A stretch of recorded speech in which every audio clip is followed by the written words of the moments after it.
Yesu asifiwe. Basi tuendelee kujifunza, ni tuvipisi tudogo, lakini inamaanisha kwamba nina imani tutaendelea kujenga kabisa. Bwana Yesu asifiwe sana. Sasa nilifundisha somo la wokovu, lakini pia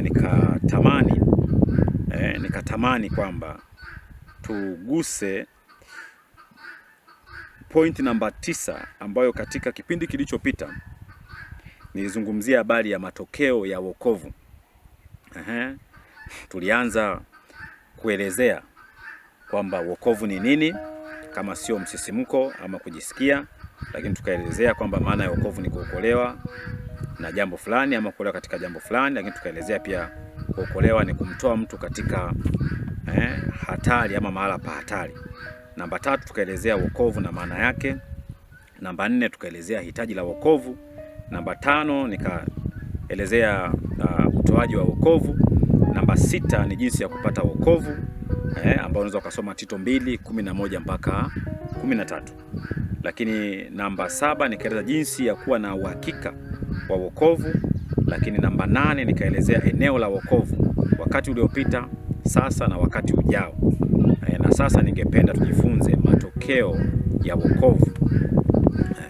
Mimi kwangu nimeweka takriban pointi 7 ambazo zinaelezea ama zinaweka wazi matokeo ya nini, ya wokovu.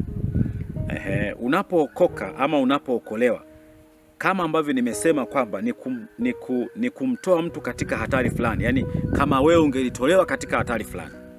Sasa katika Biblia hatari hii unaijua, kwa sababu kule unakoenda ndiko hatari yako iliko. Bwana Yesu asifiwe sana. Kwa hiyo unaona hapa, jambo la kwanza, matokeo ya wokovu ni amani na Mungu. Unapata amani na Mungu, sio amani na wanadamu, unapata amani na Mungu. Uhusiano ulioharibika kati ya Adamu haukuharibika na wanadamu kwanza, uhusiano wake uliharibika na Mungu, lakini akabaki kuendelea kuwa na mkewe, na yako matatizo yaliyofuata baada ya hapo.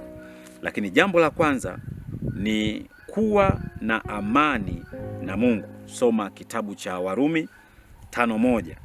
Lakini 2 ni kibali kuwa mwana wa Mungu. Nitamani haya maneno niyasome ili ya kusaidie, kwa sababu kuna pointi ambazo ni muhimu kabisa. Ninaamini zitakujenga katika ulimwengu wa kiroho. Bwana Yesu asifiwe sana. Hebu tufungue kitabu cha Warumi. Warumi ngapi? 5 ile aya ya kwanza. Neno la Mungu linasema, basi tukiisha kuhesabiwa haki itokayo katika imani, na muwe na amani kwa Mungu kwa njia ya Bwana wetu Yesu Kristo. Kwa hiyo faida mojawapo ama tokeo mojawapo la wokovu ni amani na Mungu. Lakini kibali kuwa mwana wa Mungu. Hem, tusome Injili ile ya Yohana. Tusome Injili ya Yohana ile aya ya kwanza, tusome mlango wa kwanza, tusome aya ya 12. Anasema, bali wote waliompokea aliwapa uwezo wa kufanyika watoto wa Mungu, ndio wale waliaminio nini? Jina lake. Unapookoka manake unatangulia kuzaliwa mara ya pili kwa kuwa umemwamini Kristo. Alafu unaokolewa na hatari ambayo ilikuwa inakunyemelea na kunyatia mbele yako. Ndio maana hapa unaona Yohana anaandika kwamba wote waliompokea, anasema nini? Aliwapa uwezo wa kufanyika watoto wa nini? Watoto wa Mungu, ndio wale walioaminio jina lake. Lakini pia tusome waraka wa Paulo kwa Waefeso. Waraka wa Paulo kwa Waefeso 1 ule mlango wa kwanza aya ya 5. Anasema, kwa kuwa alitangulia kutuchagua ili tufanywe wanawe kwa njia ya Yesu Kristo, sawa sawa na uradhi wa mapenzi yake. Kwa hiyo unapata kibali, yeye alituchagua. Kwa hiyo unapata kibali. Lakini pia tusome waraka wa Paulo kwa Wagalatia mlango wa 3, tusome aya ya 26. Neno la Mungu linasemaje? Neno la Mungu linasema, kwa kuwa ninyi nyote mmekuwa wana wa Mungu kwa njia ya imani katika Yesu Kristo. Kwa hiyo haya yote yanaelezea kwamba tunapompokea Yesu Kristo na kuwa Bwana na Mwokozi wa maisha yetu, na tukabadilishwa, matokeo yake ya jambo hili la wokovu, namba 2 ni kupata ama kuwa na kibali kuwa wana wa Mungu. Kibali kuwa wana wa Mungu. Lakini unaweza ukasogea kule mbele, lakini pia natamani tusome kidogo, tusome Wagalatia 4:5. Anasema mlango wa 4 aya 5, kusudi awakomboe hao waliokuwa chini ya sheria, ili sisi tupate kupokea hali ya kuwa wana. Ile Galatia 3:26 iache kwanza, tumia Galatia hii 4:5 kupata kibali cha kuwa nini? Wana. Lakini pia tokeo lingine la wokovu ni furaha katika Mungu. Tunakuwa na furaha katika Mungu, tumekombolewa kwa damu yake ya thamani. Tumeokolewa katika hatari fulani ambayo ilikuwa mbele yetu. Kwa hiyo matokeo yake ya wokovu namba 3 ni furaha katika Bwana. Fungua kitabu cha Warumi mlango wa 5, tusome aya ya 10 mpaka ya 11. Neno linasema hivi: kwa maana ikiwa tulipokuwa adui tulipatanishwa na Mungu kwa mauti ya mwana wake, zaidi sana badala ya kupatanishwa tukaokolewa. Sasa hapa ndio naposema badala ya kupatanishwa, anasema tukafanyeje? Tukaokolewa katika uzima wake. Kwa hiyo kupatanishwa kule ni kuzaliwa mara ya pili, kutengeneza mahusiano yaliyoharibika katika ulimwengu wa kiroho yenye matokeo yake mwilini, na ndio hapa ambapo anasema nini? Tukaupokea upatanisho. Anasema nini? Wala si hivyo tu, unapoendelea kusoma ile 11 ukitoka ile 10, wala si hivyo tu, ila pia twajifurahisha katika Mungu, katika Mungu kwa Bwana wetu Yesu Kristo, ambaye kwa yeye sasa tumeupokea huo upatanisho, Adamu na Kristo. Bwana Yesu asifiwe sana. Kwa hiyo hapa ni mambo ambayo nilitamani tujifunze, lakini pia kama haitoshi, unaweza ukasoma tena Warumi hiyo 8:10 na ngapi, 14 mpaka 17. Kwa kuwa wote wanaoongozwa na Roho wa Mungu hao ndio wana wa Mungu. Anasema kwa kuwa hamkupokea tena roho wa utumwa iletayo hofu, bali mlipokea roho ya kufanywa wana, ambayo kwa hiyo twalia Aba, yaani Baba. Twende mpaka 17. Anasema Roho mwenyewe hushuhudia pamoja na roho zetu kwa sisi tu watoto wa Mungu. Tukiendelea namba 17 anasema na kama tu watoto, basi tu warithi wa Mungu, warithio pamoja na Kristo. Neno zuri sana. Kwa hiyo kuwa na furaha katika Mungu. Unapookolewa, unapookoka, unakuwa na furaha katika Mungu. Lakini pia matokeo lingine la wokovu namba 4 ni kuishi kwa ajili ya Mungu. Hautaishi tena kwa ajili yako. Tuangalie waraka wa pili wa Paulo kwa Wakorinto, tusome ule mlango wa 5, tusome aya ya 14 mpaka ya 15. Neno nasema hivi: maana upendo wa Kristo watubidisha, maana tumehukumu hivi ya kwamba mmoja alikufa kwa ajili ya wote, basi walikufa wote.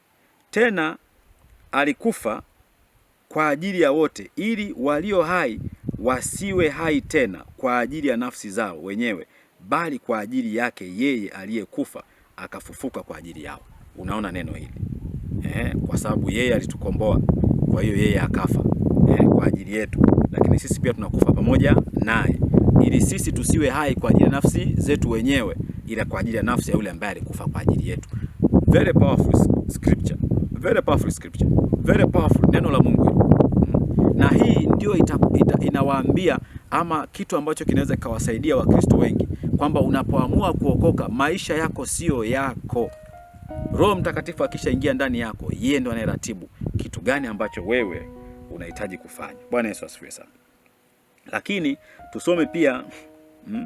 tusome pia Wagalatia, waraka wa Paulo kwa Wagalatia, tusome mlango wa 2, tusome aya ya ngapi? Ya 20. Neno la Mungu linasemaje? Nimesulubiwa pamoja na Kristo, lakini ni hai, wala si mimi tena, bali Kristo yu ndani yangu, na uhai nilio nao sasa katika mwili ninao katika imani ya mwana. Unaona sasa? Hapa utajifunza kumtegemea Mungu na utajifunza namna Mungu anavyopaswa kukuongoza na kuratibu maisha yako. Hautaratibu maisha yako mwenyewe, bali Roho wa Mungu aishie ndani yako ndiye atakayeratibu. Kwa hiyo leo unaweza kuona wanadamu wanafanya mambo ya ajabu ajabu sana, hata kama wanazo dini za majina, wale wa Kristo majina, kuna mambo wanayoyatenda ambayo yanaleta simanzi sana na yanamhuzunisha Roho Mtakatifu na yanaufanya ufalme wa Mungu usinyae, kwa sababu Roho wa Mungu hayuko ndani yao. Wanaona kwamba Mungu anaenea kwenye eneo fulani na sio katika maisha yao yote. Yaani wewe ukiamka asubuhi ni Kristo, kazi zako ni Kristo, kusema kwako ni Kristo, shuhuda zako ni Kristo, kutembea kwako ni Kristo. Sikiliza, unakumbuka habari ya Petro? Mungu alipomwambia kwamba Yesu alipomwambia kwamba jogoo hata wika mara ngapi kabla hujafanyaje? Yule kijakazi akamwambia, bwana, lakini wewe hata kusema sema kwako, wewe hata kusema tu inaonekana wewe ni wakule. Akasema, hapana, wewe acha mambo haya. Bwana, hata kutembea wewe usinatembea wewe, mbona kama unatembea? Akamwambia, wala mimi mtu simjui. Mkristo maisha yake sio yake. Yaani kila kitu chako kitafsiri Roho wa Mungu aliyoko ndani yako. Bwana Yesu asifiwe sana. Mimi nitakupa maandiko hayo machache, labda twende tukasome pia ile Petro wa kwanza. Tusome mlango wa 4 aya ya 2. Anasema, tangu sasa msienende kuishi katika tamaa za wanadamu, bali katika mapenzi ya Mungu, wakati wenu uliobaki wa kukaa hapa duniani. Maana kwanza ni mdogo, lakini kwa wakati ambao Mungu ametupa kukaa hapa duniani, basi tuelewe kabisa kwamba tusienende katika tamaa za wanadamu. Sasa hivi Wakristo wanahangaika na mambo ya kidunia, na hata taasisi zinazojiita za Kikristo zinahangaika na mambo ya kidunia. Zimeacha kabisa habari za kumzungumzia huyu Kristo ambaye anatakiwa ahubiriwe. Sijajua shida ni nini, nafikiri watajua wenyewe. Lakini tokeo la 5 ndio unakuwa na uwezo wa kumtumikia Mungu. Yaani unapookolewa, unapookoka, unapohamishwa kule ulikokuwa ufalme wa giza na kutoka katika ufalme wa nuru, unakuwa na uwezo wa kumtumikia Mungu. Huwezi kumtumikia Mungu aliye hai ukiwa kule. Tukumbuke habari ya Joshua. Alikasirika afa akafika mahali akamwambia, basi ndugu zangu, amweni ninyi hivi sasa. Amweni hivi leo. Ni nani mtakayemtumikia? Kama ni miungu yenu ile ambayo walikuwa wanatumikia babu zenu nani, basi endeni kuitumikia. Lakini mimi pamoja na Mungu, pamoja na familia yangu, tutamtumikia Mungu. Lakini hapa tokeo la 5 la wokovu ni kumtumikia Mungu. Fungua waraka wa Paulo kwa Waefeso, fungua ile sura ya 2, soma aya ya 10. Inasema, maana tu kazi yake tuliumbwa katika Kristo Yesu tutende matendo mema ambayo toka awali Mungu aliyatengeneza ili tuenende nayo. Manake kwa kufanya hivyo sisi tunakuwa umoja na Kristo. Manake matendo haya Mungu aliyaumba ama alishayaandaa toka awali. Katika hayo, kwa kuwa sisi tu kazi ya Kristo, Kristo ndiye aliyetukomboa sisi kwa damu yake ya thamani, kifo chake na kugongelewa pale msalabani, sisi tukaokoka. Manake unaposoma andiko hili linakusaidia kuelewa kwamba sisi tu kazi yake, tuliumbwa katika Kristo Yesu tutende matendo mema ambayo tokea awali Mungu aliyatengeneza ili tuenende nayo. Kwa hiyo unapookoka, kuna mambo, tabia zako za asili zinabadilishwa. Sasa unapokea nguvu ya asili itakayokusaidia kuenenda kwa ujasiri na kutenda ambayo yale Mungu ametaka uyatende. Soma pia Mathayo, sijui kama nitajitahidi labda nisome ile la mwisho alafu nihame hapo niende kwenye kipengele kingine. 5:16 neno la Mungu linasema, vivyo hivyo nuru yenu na iangaze mbele ya watu, wapate kuyaona matendo yenu mema, wamtukuze Baba yenu aliye mbinguni. Hili neno pia nitakuja kulitumia nitakapokuwa nafundisha habari ya muziki. Kuna topic ambacho kitafuata ambacho nitafundisha kuhusu muziki. Bwana Yesu asifiwe sana. Lakini namba 6, tokeo la 6 ni watu kuwa waombaji, kumwabudu na kumsifu Mungu. Soma Yohana Injili 4:23 mpaka 24. Lakini pia tokeo la 6, watu hawa mbinguni inakuwa ni nyumba ama ni nyumbani kwao milele. Bwana Yesu asifiwe sana. Ndio tumejifunza kwenye habari ya Yohana. Soma pale, nafikiri utasoma mwenyewe ni kuache. Soma Yohana, Injili ya Yohana 14:1 mpaka 3, Ufunuo 22:1 mpaka 5. Kujazia pointi ya 5, soma Waebrania 10:19 mpaka 22, Ibrania hiyo hiyo 3:15, Waebrania hiyo hiyo 4:14 na kuendelea, kwamba mbinguni ni nyumbani. Hilo ndilo tokeo la 5 la wokovu. Mimi ninaamini kwamba na wewe unaweza ukawa na matokeo mengine ya wokovu. Karibu tuendelee kushirikiana pamoja, tuendelee kumadhimisha huyu Mungu wetu aliye hai katika wakati ambao ametuacha hapa duniani, kuendelea kumtumikia. Katika jina lake takatifu naomba na kushukuru. Amina.